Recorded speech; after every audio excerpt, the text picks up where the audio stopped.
आओ सीखें भूमिगत जल की निगरानी।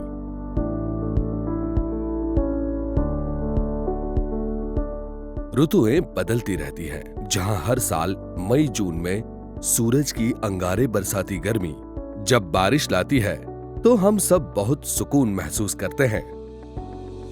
पर यह बारिश हमेशा एक जैसी नहीं होती है, कभी कम कभी ज्यादा। और इस साल भी अच्छी बारिश हुई। बारिश के पानी से नदी, तालाब, बांध और कुएं पानी से लबालब भर गए और यह पानी हमारी कृषि, पशुपालन व मानव जीवन का मुख्य स्रोत है। परंतु कभी हमने ये सोचा कि इस बारिश से जमीन के अंदर कितना पानी उतरा? हम तो केवल जमीन से पानी निकालने में ही रुचि रखते हैं, उसे भरने का कभी सोचा तक नहीं। आइए इस बात को अपने बैंक अकाउंट और एटीएम के बीच के रिश्ते से समझने का प्रयास करते हैं। बैंक अकाउंट में पैसा हो तभी हम अपने एटीएम से पैसा निकालते हैं। बिना रुकावट के जब चाहो तब एटीएम से पैसे मिले, उसके लिए समय समय पर एक नौकरी पेशा व्यक्ति सैलरी जमा करता है। किसान कृषि और दूध से होने वाली आय को नियमित रूप से जमा करता है और पैसे निकालने के लिए और जमा करने का हिसाब भी रखता है। इस तरह बैंक खाते में पैसा जमा होने पर ही एटीएम मशीन से पैसा निकाल सकते हैं। यह बात एक साधारण आदमी भी जानता है। इस प्रकार का हिसाब हमारे जल का भी नहीं होना चाहिए। यह नहीं करने से ही हम सभी गंभीर परिणाम भुगत रहे हैं। जैसे लाखों कुएं प्रतिवर्ष खोदे जा रहे हैं और उनकी गहराई बढ़ाते जा रहे हैं, परंतु पानी नहीं मिलता। पुराने कुएं सूख गए, फेल हो गए। अब तो गहरे ट्यूबवेल भी किसी काम के नहीं रहे। किसी किसान के कुएं ने बीच सीजन में धोखा दे दिया है और फसल सूख गई। कुएं खोदने के पीछे किसान कर्जदार बन गए हैं, क्योंकि कहां कुआं खोदना है, कहां भूमि में जल भरा जा सकता है और कहां नहीं, इसकी कोई तकनीकी जानकारी प्राप्त नहीं की है। कुएं का पानी पीने योग्य है या सिंचाई के लिए सही है कि नहीं, यह भी पता नहीं। इस गंभीर समस्या का हल बहुत आसान है। आइए भूजल के सरल विज्ञान आज समझते हैं। भूजल की निगरानी मुख्य 7 चरणों में की जाती है। पहला, गांव में घूमकर पानी की स्थिति का अंदाजा लगाना। दूसरा, गांव के कुओं की संख्या और उनकी स्थिति समझना। तीसरा, गांव के किसी युवक या युवती का योग्य चयन करके भूजल जानकार के रूप में प्रशिक्षण देना। चौथा, भूगर्भ जल की निगरानी के लिए गांव के कुओं का चयन करना और कुओं की प्राथमिक जानकारी लेना। पांचवा, पानी के स्तर की नियमित निगरानी करना और नियत समयांतर पर माप लेना। छठा, माप को समझना। सातवां, गांव का जल बजट बनाकर जल सुरक्षा की योजना बनाना। गांव में घूमकर पानी की स्थिति का अंदाजा लगाना। इस प्रथम चरण में गांव के लोग स्वैच्छिक संगठन या सरकारी अधिकारी के साथ गांव में घूमकर गांव की भौगोलिक स्थिति और जल संसाधनों के बारे में जानकारी एकत्र करते हैं, जिससे गांव में पानी की वर्तमान स्थिति को समझने में आसानी होती है। गांव के कुओं की संख्या और उनकी स्थिति समझना। इस चरण के तहत एक बड़े कागज पर नक्शा तैयार करना होता है, जिसमें यह दिखाया जाता है कि गांव में कितने कुएं हैं और वे कहां पर हैं। साथ ही साथ कुओं के भूविज्ञान के प्रकार के अनुसार पानी का उतार चढ़ाव, कुएं किस प्रकार की मिट्टी से बने हैं, कुएं के क्षेत्र में चट्टान और मिट्टी के स्तर के प्रकार की जानकारी गांव के नक्शे में लिखनी चाहिए।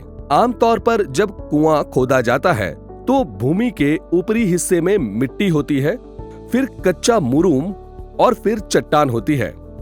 किंतु एक गांव के कुएं से दूसरे गांव में इन स्तरों की भिन्नता और गहराई पाई जाती है। इसलिए हर कुएं की जांच करने के बाद कुएं की जानकारी गांव के नक्शे में लिखना जरूरी है। गांव के किसी युवक या युवती का योग्य चयन करके भूजल जानकार के रूप में प्रशिक्षण देना।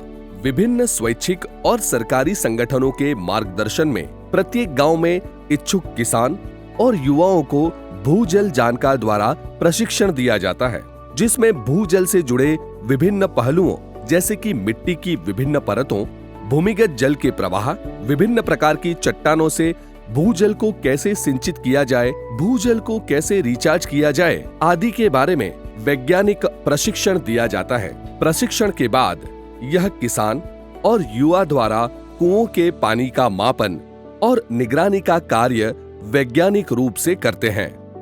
भूगर्भ जल की निगरानी के लिए गांव के कुओं का चयन करना और कुओं की प्राथमिक जानकारी लेना। इस चरण के तहत गांव के किसानों के साथ बातचीत करके और सभी किसानों की सहमति से विभिन्न भूस्तरीय क्षेत्रों में से कुछ कुओं का चयन करना होता है। प्रत्येक गांव में 4 से 6 कुओं को नियमित मापन के लिए पसंद किया जाता है। पानी के स्तर की नियमित निगरानी करना और नियत समयांतर पर माप लेना। इस चरण के तहत चयन किए हुए कुओं में पानी का मापन किया जाता है। साथ ही साथ चेक डैम, तालाब और बारिश के पानी का भी मापन किया जाता है। मापन करते समय एक बात का खास ध्यान रखें कि निर्धारित किए हुए स्थान से ही माप लेना चाहिए। पानी मापन का कार्य सप्ताह में निश्चित किए हुए दिन पर पंप या मोटर शुरू करने से पहले करें, ताकि हमें इस बात का ज्ञान हो कि कुएं में कितना पानी का स्तर ऊपर आया है या नीचे चला गया है, और इस मापन का सारांश गांव के लोगों को बताएं, ताकि सब जान पाएं कि उनके भूगर्भ जल में कैसा परिवर्तन हो रहा है। माप को समझना। पानी का नियमित मापन करने से हमें कई जानकारी प्राप्त होती है, जैसे कि कितना भूगर्भ जल रिचार्ज हुआ, सप्ताह में पानी का स्तर कितना बढ़ा या कम हुआ, और हम कितना पानी भूगर्भ जल से उचित रूप से उपयोग कर सकते हैं। इसके साथ साथ भूजल जानकार निश्चित समयांतर पर पानी के 2 महत्वपूर्ण पहलू पीएच और टीडीएस की भी जांच करते हैं। भूजल जानकार किसानों को mobile application my well app के संचालन उपयोग करने के बारे में भी जानकारी प्रदान करता है। गांव का जल बजट बनाकर जल सुरक्षा की योजना बनाना। गांव में उपलब्ध सतही जल एवं भूगर्भ जल राशि का आकलन कर लेने के बाद उपलब्ध जल से गांव के लोग जल के विभिन्न उपयोग जैसे पीने का पानी, घरेलू उपयोग, सिंचाई के लिए आवश्यक जल राशि का आकलन करते हैं, जिसके फलस्वरूप गांव में जल की उपलब्धता और जल के खर्च के बीच संतुलन का अंदाज मिलता है। यदि खर्च अधिक और उपलब्धता कम हो तो जल की बचत करने के लिए एवं जल की उपलब्धता बढ़ाने के लिए कार्य आयोजन किया जाता है। इस पूरी प्रक्रिया को जल बजट और जल सुरक्षा योजना कहते हैं। बारिश तो बहुत होती थी, लेकिन पानी कहाँ जाता था हमको पता नहीं था। जब रबी की फसल लगाते थे उस समय हमें पानी की कमी होती थी। मेरा नाम चौहान अजय कुमार परबत जी, गाँव लोलासन, तालुका हिम्मतनगर। मैं अभी अंडर ग्रेजुएट हूँ। मैं 2015 की साल से लेके आज तक डीएससी डेवलपमेंट सपोर्ट सेंटर है हिम्मतनगर में एज अ भूजल जानकार के तौर पे अभी 6 गाँवों में कामगिरी कर रहा हूँ। DSC Himmatnagar development support centre के द्वारा भूजल जानकार की मुझे प्रशिक्षण दी गई है। हमने हमारे गांव का एक वाटर बजटिंग तैयार किया है, जिसमें हमारे गांव में कितना पानी आ रहा है और कितने की ज़रूरियात है उसका हमने कैलकुलेशन किया है। जैसे कि हमारे गांव में यहाँ से कैनाल जाती है तो कैनाल का पानी कितना आ रहा है वो घन मीटर में आ रहा है। फिर बाहर से कुछ पीने का पानी लाइन से आ रहा है वो दर्शाया है। जल संचय के स्रोत से इतना घन मीटर हमारे पास है। बारिश का पानी रिचार्ज होता है तो इतना पानी होता है। वैसे कुल मिला के हमारे पास 24,58,000 समथिंग घन मीटर पानी है। और उसके सामने हमारे पास मांग है तो कितनी डिमांड है, हमारे ज़रूरियात कितनी है। तो पानी की अलग अलग मांग रहेंगी। घरेलू पानी की उपयोगिता कैसी है, खेती में इतना पानी उपयोग होगा, इंडस्ट्रियल में इतना पानी उपयोग होगा। वैसे करके हमने जब कैलकुलेशन किया तो हमारे गांव का क्या हो रहा था, माइनस में जा रहा था। तो उसको वो गैप है जो उसको फिलअप करने के लिए हमने कुछ आगामी 5 साल के लिए हमने कुछ प्लानिंग किया है कि हमारे गांव में जितना एरिया है इतने में इतने कुएं रिचार्ज करने पड़ेंगे, इतने में रिचार्ज पीट बनाने पड़ेंगे, इतने तालाब बनाने पड़ेंगे और चेक डैम बनाने पड़ेंगे इतने। जो चेक डैम में पानी भर गया है उसको नहीं माटी भर गई है उसको हमें डिसिल्टिंग करनी होगी। जो किसान अपनी घरेलू प्रैक्टिसेस से यूज़ करते हैं पानी देने को उसको ड्रिप में दे और वो स्प्रिंकलर से दे और वो मल्चिंग करे तो उससे पानी की हमारे बचत होंगी। ऐसे करके हम जब भी 5 साल में करेंगे तो ये हमारा जो माइनस में आ रहा है वो थोड़ा थोड़ा प्लस होगा। तो हम ऐसे करके अपने गांव का जो जल सुरक्षा है वो भविष्य के लिए एक बना सकते हैं। आपने जो जल सुरक्षा का आयोजन किया है वो हमें बहुत अच्छा लगा है, हम इसको जरूर अपनाएंगे। भूजल तथा सतही जल की निगरानी के फायदे। कुएं के जल की निगरानी से अलग अलग महीनों में कुएं तथा सतही जल संरचनाओं में कितना पानी उपलब्ध है उसकी वास्तविक जानकारी रहेगी।